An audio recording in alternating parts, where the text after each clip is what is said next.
Welcome back to my channel study with Devyani and आज हम पढ़ेंगे सी लैंग्वेज में कॉन्स्टेंट्स के बारे में. So let's see the first point says what the quantity whose value does not change during program execution is called constant. यानी कि ऐसी क्वांटिटी जिसकी वैल्यू कभी भी कहीं किसी भी कंडीशन में चेंज नहीं होती है जब भी हम कोई प्रोग्राम एग्जीक्यूट करते हैं या फिर कोई भी प्रोग्रामर किसी भी प्रोग्राम को एग्जीक्यूट करता है, तो ऐसी क्वांटिटीज़ को कहा जाता है कांस्टेंट्स. ठीक है, मैं वापस समझाती हूँ. जो ऐसी क्वांटिटीज़ होती हैं जिनकी वैल्यू कभी भी प्रोग्राम एग्जीक्यूशन के टाइम पे कभी चेंज नहीं होती है, ऐसी क्वांटिटीज़ को कहा जाता है कांस्टेंट्स. आगे इतना समझ में. अब हम आगे बढ़ते हैं. आगे हम समझेंगे कि क्वांटिटी जो होती है ये जिन्हें हम कांस्टेंट्स कहते हैं, इनके कितने टाइप्स होते हैं. तो there are 5 basic types of constants. ठीक है, यानी कि integer constant, floating point constant, character constant, string constant, enumeration constant. ठीक है, अब हम एक एक करके समझते हैं कि इनमें क्या एग्जांपल्स हम उनके देख लेते हैं. ठीक है, इंटीजर कांस्टेंट यानी कि 0, 5, 999, 2, 0, 0, 1 ऐसे कुछ भी ले सकते हो जिनमें इंटीजर हो प्रेजेंट. ठीक है, फ्लोटिंग पॉइंट कांस्टेंट में कौन से आ जाएंगे. Floating point constant will contain such like 0.8 या फिर 999.6.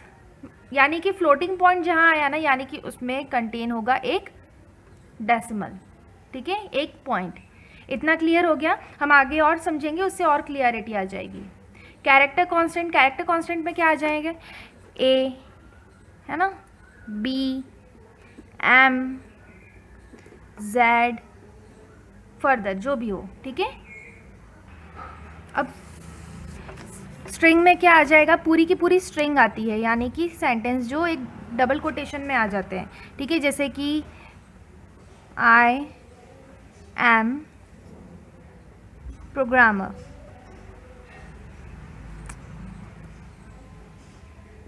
ओके, हो गया क्लियर.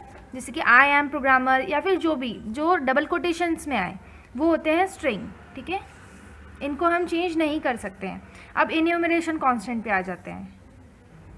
इसमें हम एग्जांपल ले सकते हैं जैसे कि enum, मतलब इतना इतना. ठीक है, enum. फिर हमने लिखा कलर, जैसे हम कलर्स को रिप्रेजेंट कर रहे हैं. ठीक है, कलर्स, और कलर्स में हमने ले लिए रेड, ब्लैक,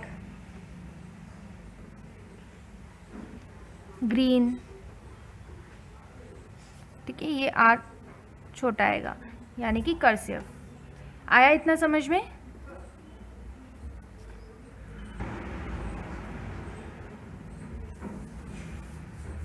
अब हम बात करते हैं जो ये जितने भी कांस्टेंट्स होते हैं ना, तो अगर हम इनकी ज़्यादा डीप में ना जाए तो इनको ब्रॉडली 3 टाइप्स में डिवाइड किया जाता है. जैसे कि वैल्यू कांस्टेंट, सिंबॉलिक कांस्टेंट यानी एंड स्ट्रिंग कांस्टेंट. ओके, इतना क्लियर हो गया. यानी कि ये तो हो गए हमारे डिविजन्स.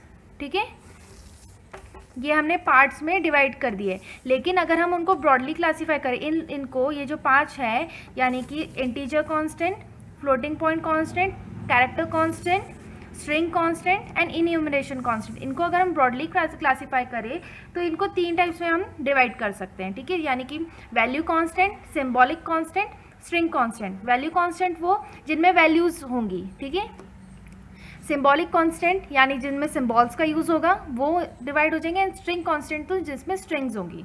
ठीक है, अब एक एक करके हम इनके पॉइंट पढ़ लेते हैं.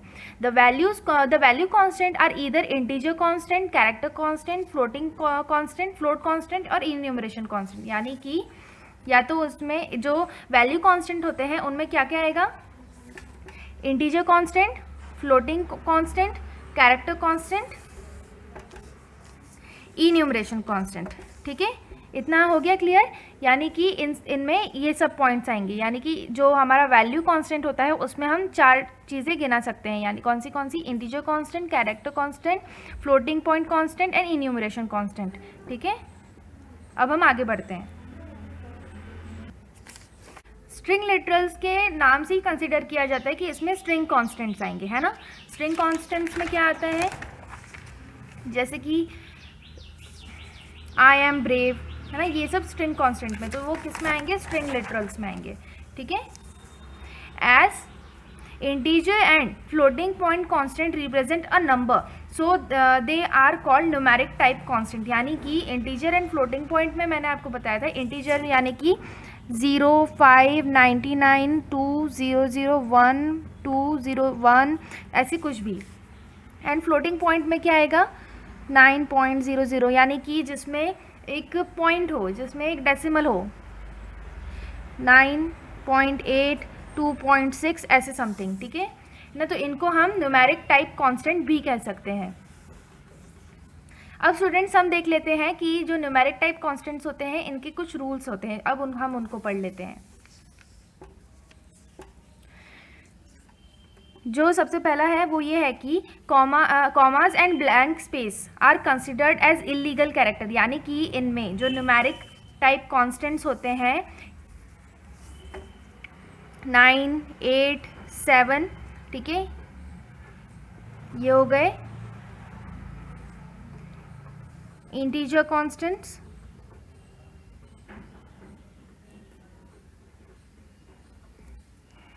जीरो 0.6, 5.8, 7.11, और ये जो हो गए ये हो गए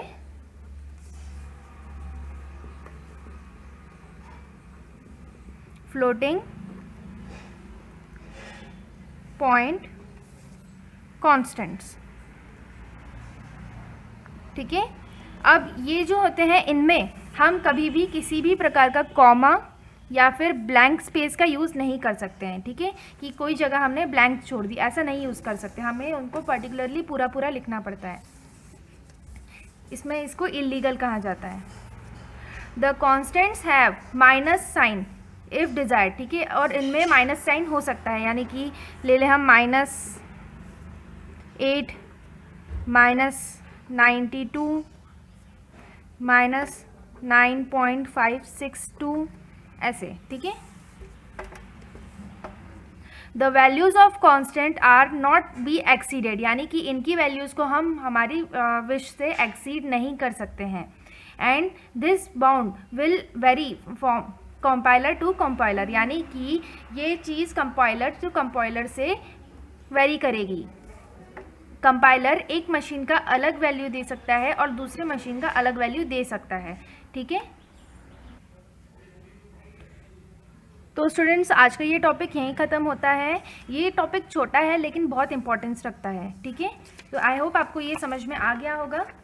हमने आज पढ़ा कॉन्स्टेंट्स होते क्या है, उनके कितने टाइप्स होते हैं, और अगर हम इन integer, floating, character, string and enumeration को अगर हम ब्रॉडली क्लासीफाई करें तो इनको 3 चीज़ों में क्लासीफाई कर सकते हैं, यानी कि value constant, symbolic and string.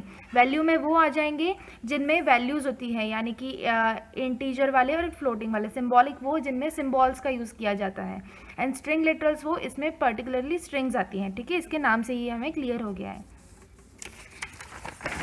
फिर हमने रूल्स पढ़े कि न्यूमेरिक टाइप कॉन्स्टेंट्स के कितने रूल्स होते हैं, ठीक है, जिनमें हमने पढ़ा इसमें कॉमास एंड ब्लैंक स्पेस का यूज़ नहीं कर सकते हम, माइनस साइन कंसीडर किया जाता है कंप्यूटर के द्वारा, एंड इसकी वैल्यू को हम कभी भी एक्सीड नहीं कर सकते हैं हमारे हिसाब से।